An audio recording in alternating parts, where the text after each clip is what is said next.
Welcome to the Global Current. I'm Joshua Siegel. And I'm Megan Ferguson. In news, German regional elections. Mass protests in Brazil. And an anti-terrorism raid in Belgium.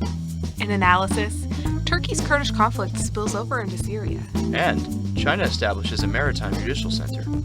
Then the Global Current brings you a discussion with a Basque research team at Seton Hall. Thanks for tuning in and enjoy the show.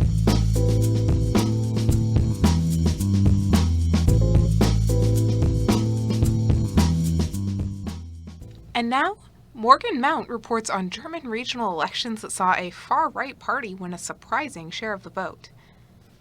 On Sunday, 3 German states held regional elections. According to the Associated Press, the far-right Alternative for Germany, AfD party, which runs a xenophobic, anti-immigrant, anti-establishment platform, won 12.5% in the state of Rhineland-Palatinate, 15% in Baden-Württemberg, and 24% in Saxony-Anhalt.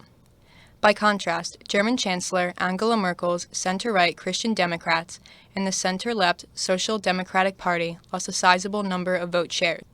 AfD did not win enough votes to gain control of the governments in any of the 3 states, but now holds a significant presence in each state's legislatures. The rise of AfD reveals Germany's dramatically changing political landscape. Upper Bavaria AfD regional chairman Mario Buchner told RT why he condemned Merkel's asylum policy and the country's open borders. The best way for Germany?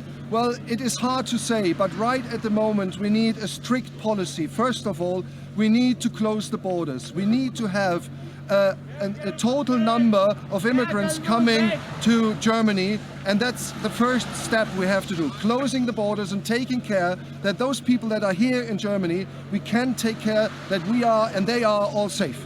This is the best way to do it right at the moment.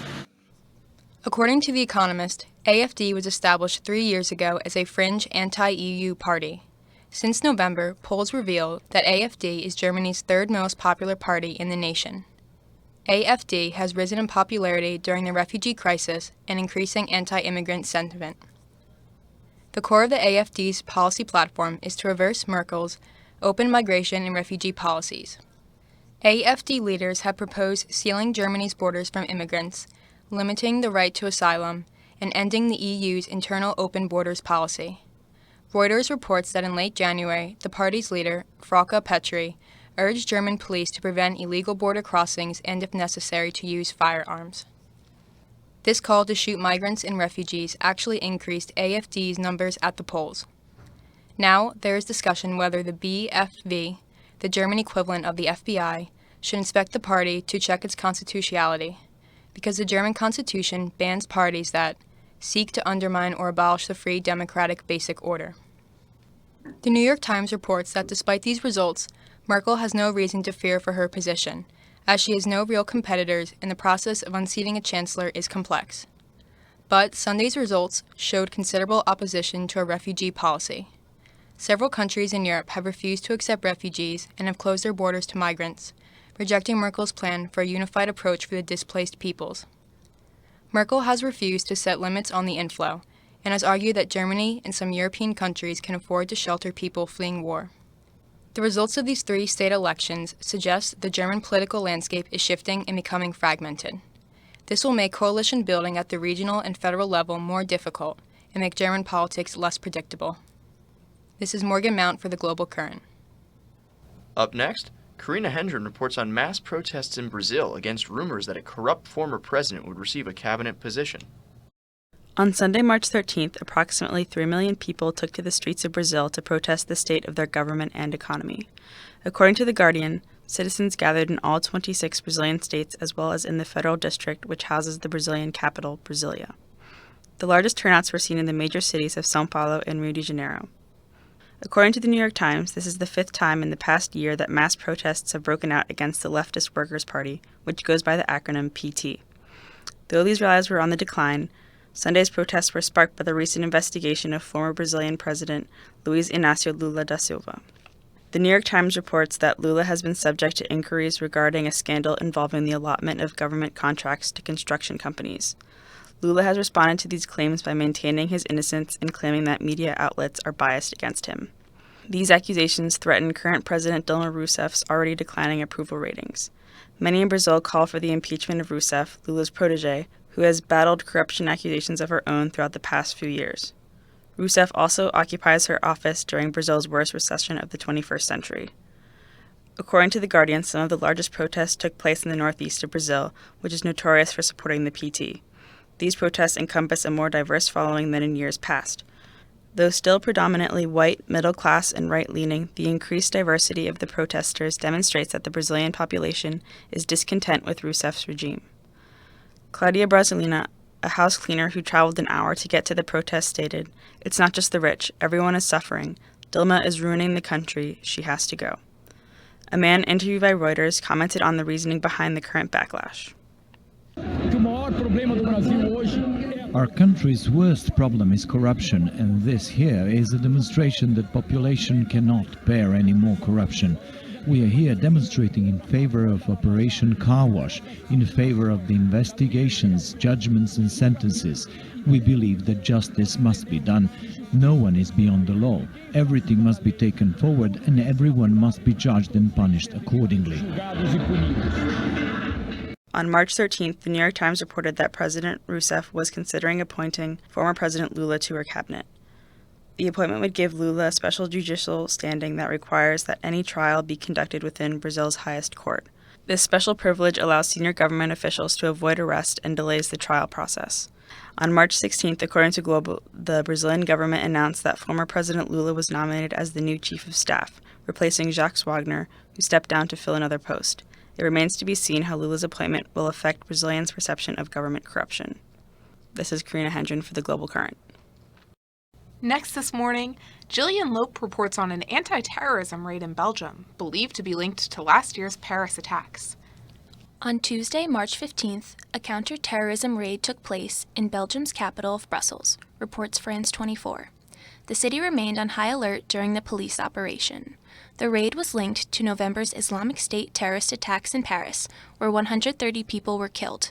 The federal prosecutor's office disclosed that the police went to search an apartment in the Forest neighborhood of Brussels at around 3 p.m.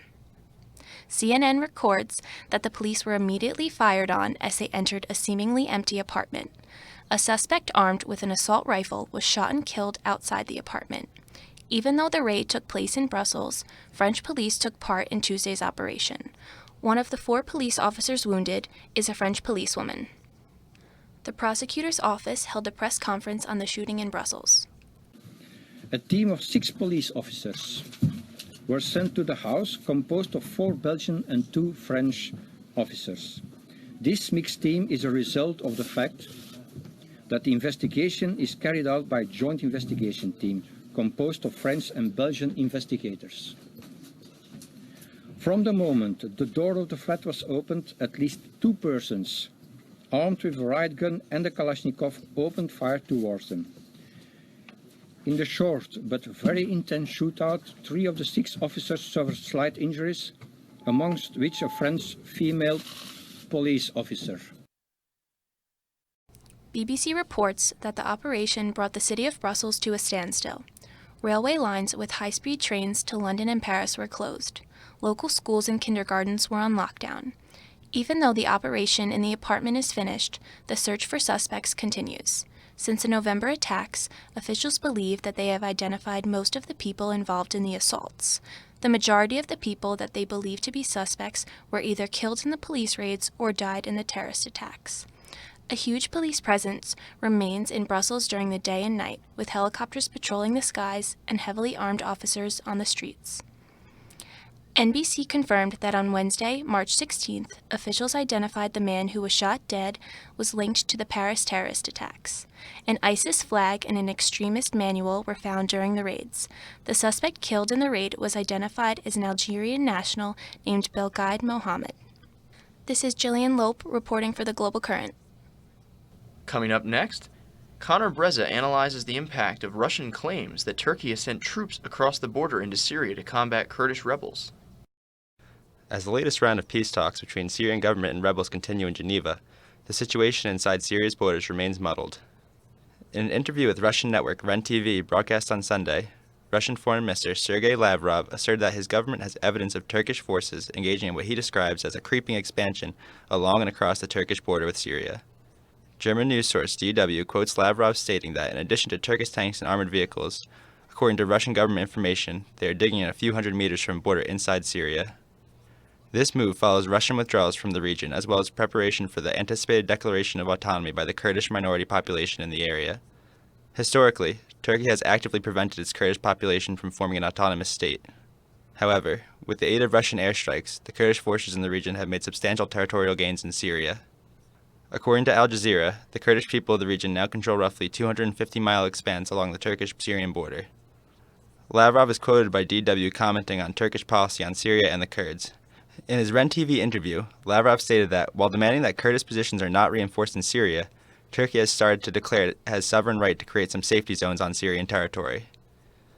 The relationship between Turkey and the Kurds is complicated, and in the case of Syria, the struggle becomes increasingly intertwined as more actors become involved. Turkey has taken military action to restrain the Kurdish Democratic Union Party, or PYD, in the past. RT reports that in February of this year, Turkish forces fired artillery at Kurdish positions in northern Syria to prevent Kurdish forces from taking control of key locations. However, on Thursday, March 17th, a coalition from Syria's 3 Kurdish-controlled regions made a proclamation of their intention to initiate an autonomous region of northern Syria, known as Rojava.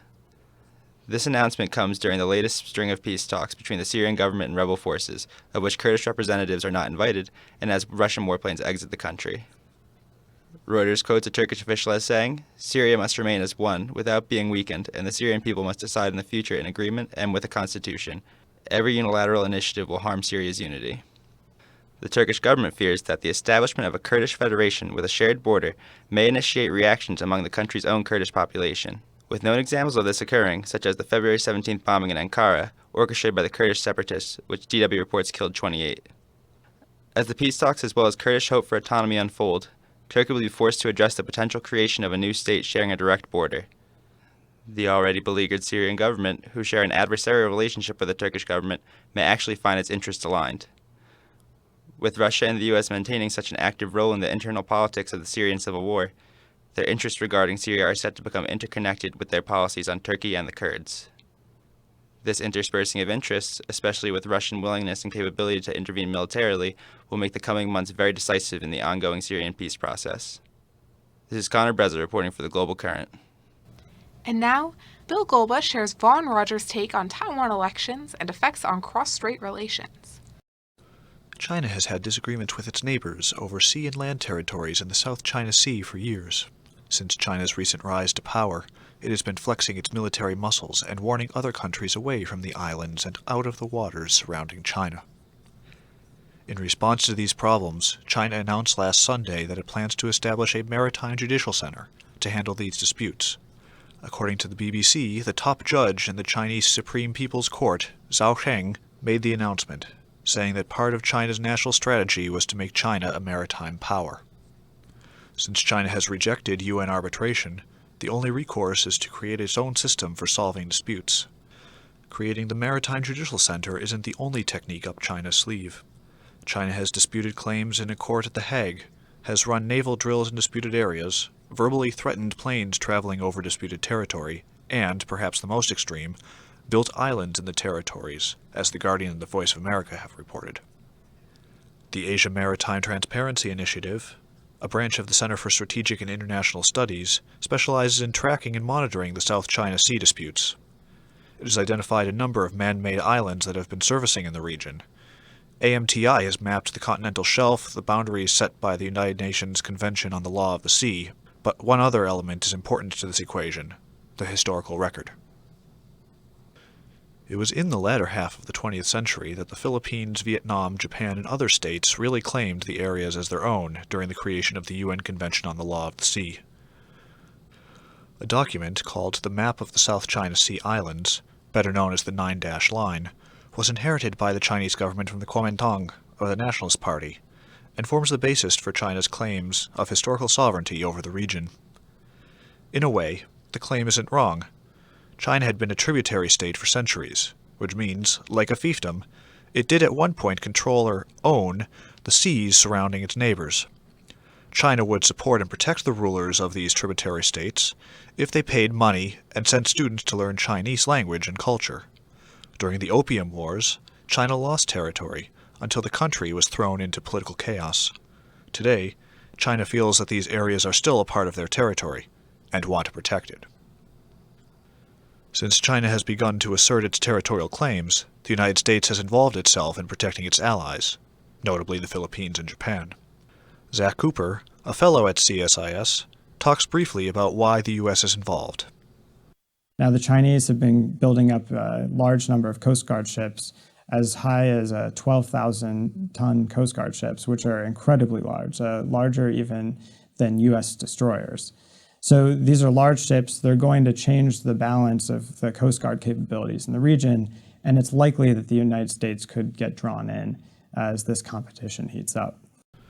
China wants to handle the disputes bilaterally, just between it and each of its neighbors, and claims that it would not militarize the islands. But either idea is unsettling for the claimants. In a closed negotiation, China would definitely walk away with whatever it wanted due to its relative size and strength. With a moderator at the negotiation, China might not get its way. And the definition of what exactly it means to militarize an island isn't clear, leaving China much room for stationing military facilities on the islands without explicitly breaking its promise. There is still much that is unclear about the nature of the new Maritime Judicial Center. To quote Reuters, it is not clear when the Judicial Center may start working, where it will be located, or what kinds of cases it would accept. Until the Chinese government announces more information, it will be difficult to tell if the courts will be unilateral, have mediators, or be in any way impartial. This is Bill Golba reading for Von Rogers on the Global Current.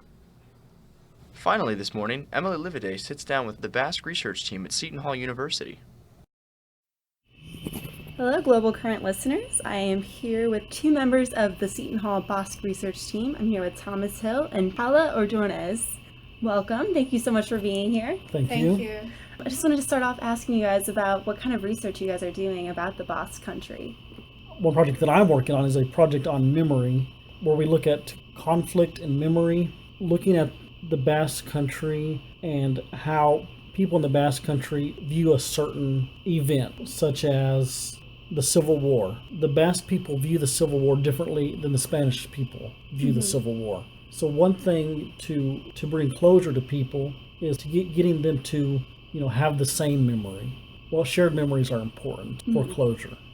So it's kind of trying to get them to have a common identity. Well, I wouldn't say for a common identity, because the Basque people want to keep their identity. So Paula, what kind of work are you doing with the Basque research team? I joined the team on January. I am from Colombia. I'm really interested in the topic because my country also has its own conflict, and it's a similar conflict. We also have a terrorist group, but our conflict has lasted for 50 years. So I'm trying to do a comparison between both conflicts and the causes of them. So it's kind of interesting that I found some similarities, even though they are two different countries, totally different backgrounds. So it's kind of interesting to relate them in a terrorist aspect. So I want to go back to the beginning of this conflict. So was there a certain trigger that made the conflict begin, or has it been just differences piling up over years and years and it just finally snapped? This all started with the Spanish Civil War. When dictator Franco came into power in the late 30s, he wanted to suppress anything that wasn't Castilian Spanish. So under Franco, the Basque suffered, the Catalans suffered. Anybody who was different, they were suppressed by Franco.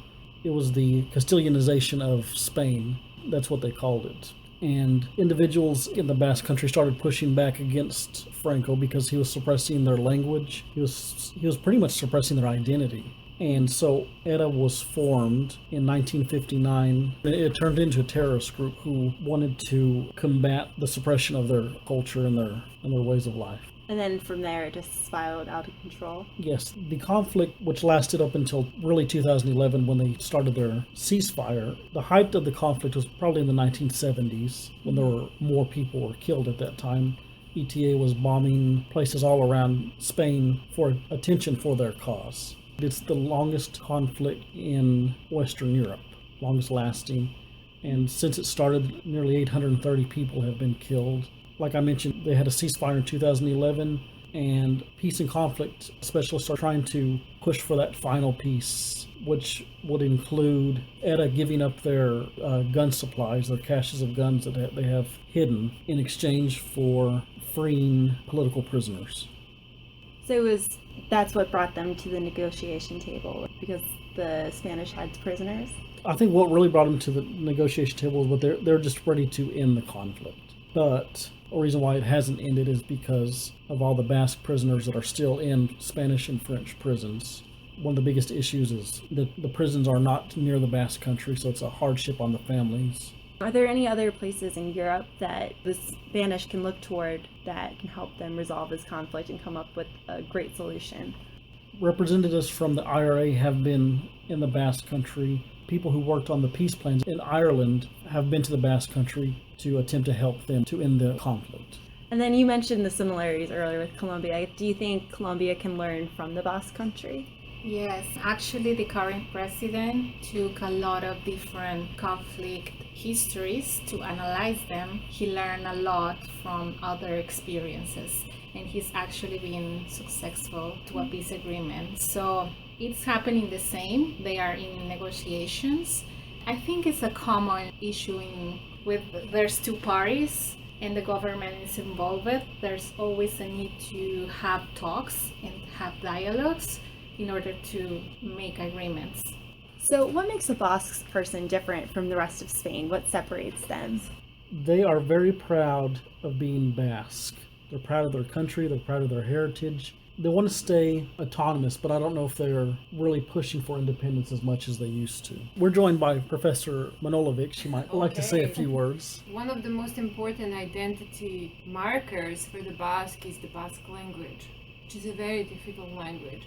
And the Basque person is called Euskaldun, which means a person who speaks Basque. So it also tells you how the language is important for their identity. It's not an Indo-European language, and it goes back into prehistory, which again shows that Basque people, they are indigenous people, and that they have managed to preserve their culture, their language, their traditions for such a long time. And they are a small nation, but as Thomas said, a very proud nation, very proud of this heritage. They are proud of their art, they are proud of their economy. So they really invest in their country in many ways in recent years by opening up to the world and by integrating these ideas into their society, which is traditional but very open at the same time. I would even say that the conflict happened and they turned to terrorism because they were so proud of their culture and their language. If it would have been any other group, they might have folded under Franco, they might have given up their language, but the people are so proud that they were willing to fight for their culture. Yeah. And they managed to preserve the language even though it was forbidden during Franco's era. It was forbidden in public places to speak Basque. So it was usually spoken in the villages, in the mountains. The Basque preserved the language through culture, through dance, through communal gathering, folklore, stories that they heard from their grandparents and things like that. So that's how it was spoken in some of the houses, but not outside, because you can get punished for speaking Basque. And we have this project on the Basque language that we're developing. We are really looking at why in some parts of the Basque country you have so many speakers of the Basque language and in others you don't. Why is that? And then they had these escolas. It's called escolas. They had these Basque schools. Mm-hmm. that were established even before Franco's death in the 60s. And the Basques themselves funded them. They didn't get any help from the state. And after Franco's death, they got some funding, and then these schools were established. And now young people speak Basque, and these generation in their 40s, 50s speak less Basque than the young generation. There's a middle generation who didn't get to learn the language like the current generation and the previous generation. Yeah. So what degree of autonomy does the Basque region have today? very high degree of autonomy. Basically, they have their own government, they have their own police, they have their own tax system, and they are very good investing in green energy, in sustainable development. They are very biomedical, very environmentally conscious. If you go to the Basque country, you cannot find a paper on the street. It's so clean.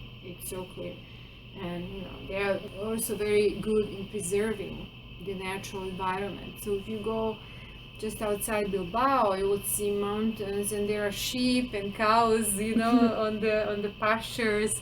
Still, there is this respect for the, agriculture, this traditional way of producing things.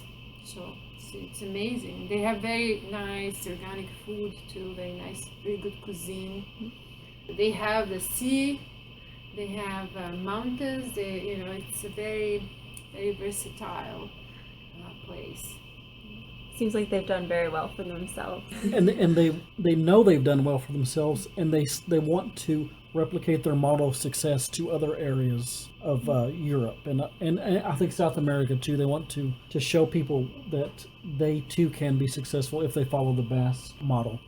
So, for example, there is one initiative that the Aguirre Center, that is the partner organization of ours. So, School of Diplomacy and the Aguirre Center is collaborating. It's a think tank which is also doing research projects around the world.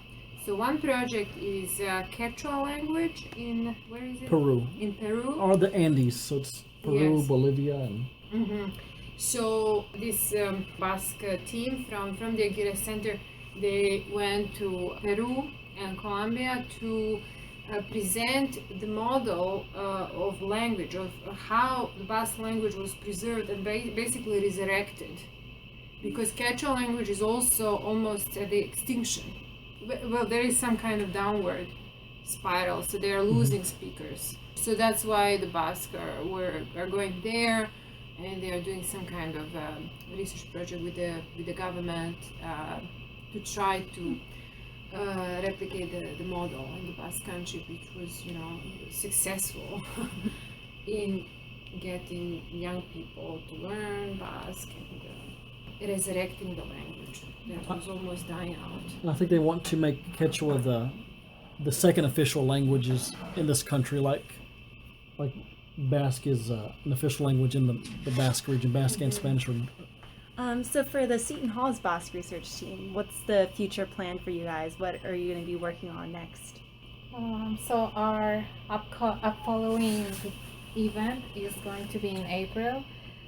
We are attending to a panel about conflicts that our Professor Wang is introducing for the first time in the school. And Gabriela, Felipe, and I, we are going to present a panel regarding different topics of the Basque country. So Gabriela is going to talk about the refugee situation in the Basque country. Felipe is going to talk about the women role. And I'm going to be presenting the comparison of ETA and the FARC, which is a group of guerrillas that I mentioned before in Colombia. That's our next event. And if people want to learn more, do you guys have a website that they can go to? Of course, we do. We have a website, we have a Facebook page, we're very active. If you search Basque Research Team through the Seton Hall homepage. Thank you so much. I am here with Seton Hall University Basque Research Team members, and this is Emily Livide for the Global Current.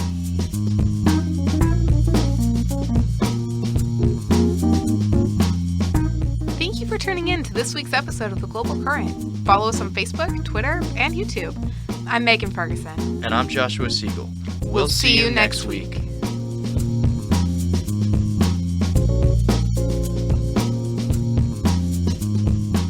The Global Current is brought to you by the School of Diplomacy and International Relations at Seton Hall University.